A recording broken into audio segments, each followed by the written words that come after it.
नमस्कार दोस्तों, studio secret पर आप सभी का स्वागत है।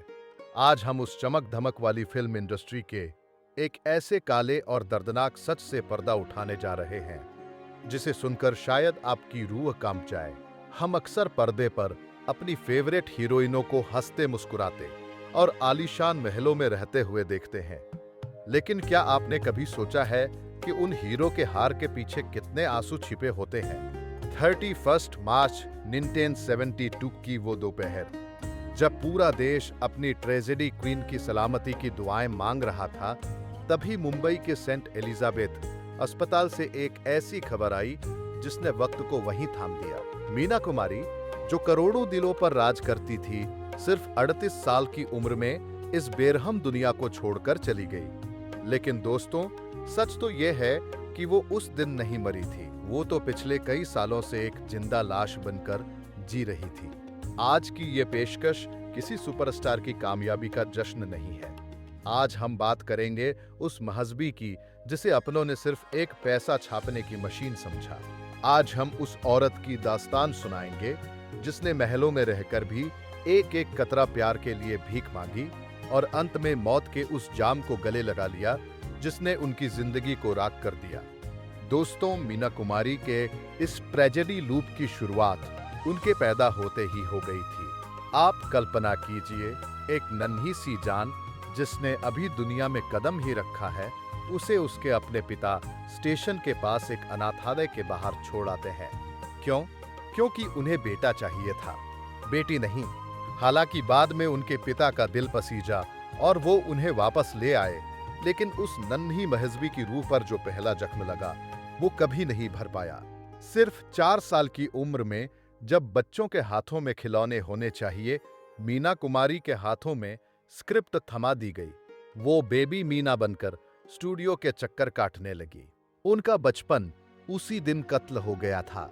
उनके पिता और परिवार के लिए वो सिर्फ एक जरिया थी घर का चूल्हा जलाने का। उन्हें कभी स्कूल जाने का मौका नहीं मिला, कभी सहेलियों के साथ खेलने का सुकून नहीं मिला। वो बस काम करती रही ताकि उनका परिवार ऐश कर सके। जैसे जैसे वो बड़ी हुई, उनकी खूबसूरती और अदाकारी ने उन्हें शोहरत की बुलंदियों पर पहुंचा दिया। बैजू बावरा जैसी फिल्मों ने उन्हें सुपरस्टार बना दिया, लेकिन घर के अंदर का माहौल वो किसी नरक से कम नहीं था। उनके घर में एक सख्त अनुशासन था, जैसे किसी पिंजरे में कैद परिंदा, और इसी घुटन से बचने के लिए उन्होंने अपनी जिंदगी की सबसे बड़ी गलती की। उन्होंने फिल्म डायरेक्टर कमाल अमरोही से शादी कर ली। उन्हें लगा कि कमाल साहब उन्हें वो प्यार और सुरक्षा देंगे जो उन्हें कभी नहीं मिला। लेकिन शादी के बाद वो महल भी एक सुनहरा पिंजरा बन गया। कमाल साहब ने उन पर ऐसी पाबंदियां लगा दी कि आपकी रूह कांप जाए। मीना जी को शाम 6 बजे के बाद घर से बाहर रहने की इजाजत नहीं थी। मेकअप रूम में किसी मर्द को आने की इजाजत नहीं थी। यहां तक कि उनके अपने मेकअप मैन तक को उन पर नजर रखने के लिए रखा गया था। एक बार की बात है, एक अवार्ड फंक्शन में एक मशहूर शायर ने मीना जी का परिचय कराया तो कमाल साहब इतने चिढ़ गए कि उन्होंने सबके सामने मीना जी को अपनी औकात दिखा दी। वो एक ऐसी पत्नी थी जिसे अपनी कमाई का हिसाब देना पड़ता था और बदले में मिलता था सिर्फ शक और मानसिक प्रताड़ना। जब जुल्म हद से बढ़ गया तो एक रात उन्होंने उस घर को छोड़ दिया, बिल्कुल वैसे ही जैसे कोई हारा हुआ इंसान अपनी अंतिम उम्मीद भी छोड़ देता है। अकेलेपन के उस दौर में, जब उन्हें किसी मजबूत कंधे की जरूरत थी, तब दुनिया ने उन्हें सिर्फ बदनाम किया। उनके चरित्र पर उंगलियां उठाई गई। लोग कहने लगे कि वो चरित्रहीन है, वो शराबी है। लेकिन किसी ने ये नहीं देखा कि वो शराबी बनी क्यों। वो रात रात भर सो नहीं पाती थी, उन्हें नींद की गोलियां लेनी पड़ती थी। और फिर एक दिन किसी ने उन्हें सलाह दी कि एक पेग शराब पिया करो, नींद अच्छी आएगी। वो एक पेग कब उनकी मौत का जाम बन गया, उन्हें पता भी नहीं चला। वो उस नशे में अपना दर्द ढूंढने लगी थी। धर्मेंद्र जैसे लोगों के साथ उनके नाम जोड़े गए, उन्हें इस्तेमाल किया गया और फिर अकेले छोड़ दिया गया। इंडस्ट्री के लोग उनके मुंह पर तो उनकी एक्टिंग की तारीफ करते, लेकिन पीठ पीछे उनके डूबते करियर और उनकी बीमारी का मजाक उड़ाते। दोस्तों, उनकी जिंदगी का आखिरी अध्याय तो और भी रूह कंपा देने वाला है।